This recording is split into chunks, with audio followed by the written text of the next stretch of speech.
You're about to make a decision that could cost you over $1 million, and your brain is actively working against you.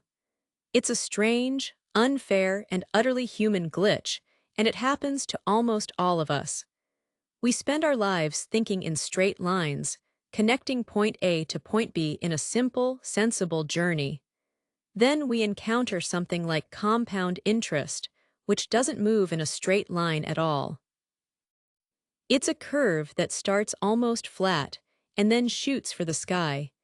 And our minds, built to survive on the savannah, are simply not equipped to feel its true power. Consider a simple question. Would you rather have $1 million in cash today or one penny that doubles in value every single day for a full month? Our brains scream for the immediate safety of the million, while the financial truth is that the penny, left to double, would be worth over $5 million on day 30. It's a neat puzzle, and it shows the battle right at the heart of your financial life. The fight between your intuitive, emotional brain and a simple mathematical reality. We know the math of interest is true, but our gut feels it's a lie. To understand this cognitive blind spot, we have to look back at how our brains evolved. For hundreds of thousands of years, we were hunter-gatherers, wired for immediate survival. We were amazing at spotting a lion in the tall grass. That's a single, linear threat. A lion is either there or it isn't. Our ancestors weren't planning for a comfortable retirement, they were planning for dinner. This evolutionary history created a brain that is exceptionally good at understanding linear growth. If you pick 2 berries, I'll pick 3 more. That's simple addition. But exponential growth, where a value increases by a fixed percentage, is a completely foreign concept to our ancient wiring. We just don't have the neural hardware to feel the difference between 1 berry and 2 berries in the same way we feel the difference between a modest investment and a life-changing fortune. This is called exponential growth bias, and it's one of the most powerful and expensive blind spots in personal finance. In one study, researchers found that people consistently underestimate how much an amount will grow over time. When asked to estimate the future value of an investment, participants' guesses were far lower than the actual mathematical outcome. Their brains defaulted to a simple, linear model. Add a little bit each year, and that's it. They saw a small, steady stream of growth, not the accelerating snowball that compound interest actually creates. A 30-year-old who invests $100 a month might look at the final number and feel it's a nice bonus, a little extra cushion for retirement. They don't feel the millions they are creating. Let's make this personal. Picture 2 people, Maya and Alex. At age 25, Maya starts investing $200 a month into a simple index fund that averages a 7% annual return. She does this diligently for just 10 years, and then she stops completely, letting her money grow untouched until she's 65. Now consider Alex. He waits until he's 35, feeling he has more pressing financial needs.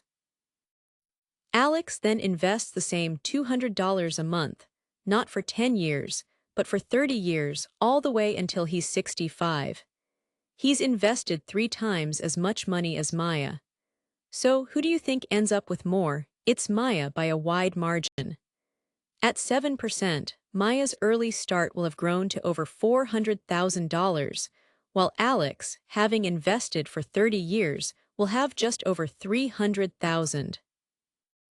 Alex contributed a total of $72,000 to Maya's $24,000, and he still loses the race by $100,000. Those first 10 years, when she was just starting out, were worth more than his entire 3 decades of effort. That is the silent power of compounding, and our brains simply can't grasp that those early, small decisions are so critical. Here's what most people get wrong about this.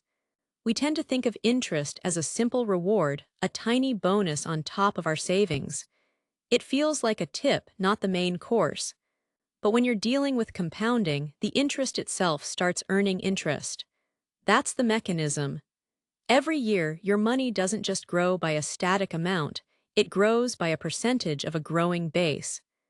The rate of growth stays the same, but the sheer scale of the growth accelerates. It's like a snowball rolling down a hill. At first, the size increase is barely noticeable, but the further it rolls, the more snow it picks up, and its mass increases faster and faster. This is the force that makes compound interest one of the most powerful forces in finance. It is the force that turns a modest habit into a massive fortune, but only if you give it enough time. Now shift to the other side of this equation, debt. If the psychology of saving is hard, the psychology of debt is a psychological trap. When you carry a balance on a credit card with a 20% annual interest rate, you are experiencing compound interest in its most destructive form. The same mathematical principle that can build millions can also destroy your financial stability, but it does so in a way that is so insidious, so gradual, that you rarely feel the immediate pain. It's a slow bleed. You make the minimum payment, the balance doesn't seem to go down, and you think you're managing it. But the interest is compounding on the remaining balance, creating a hidden tax on your future earnings.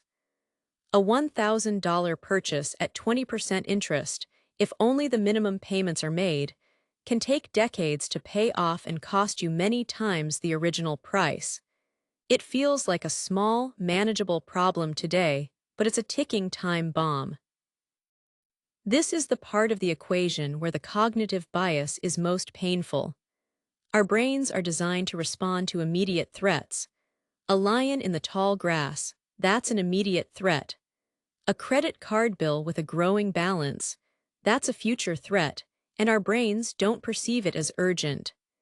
The immediate reward of the purchase overrides the long-term, abstract cost of the interest.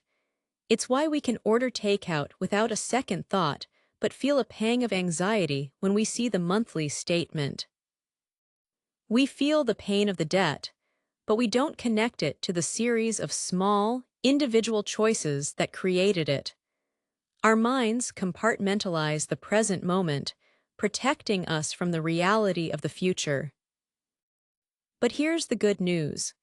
Once you understand this blind spot, you can outsmart it. The first step is simply to create a new mental frame. Don't think of your savings as a tool to buy a house or a car. Think of it as a future you, a version of yourself that is 20 or 30 years older, who will be grateful for every single dollar you save today.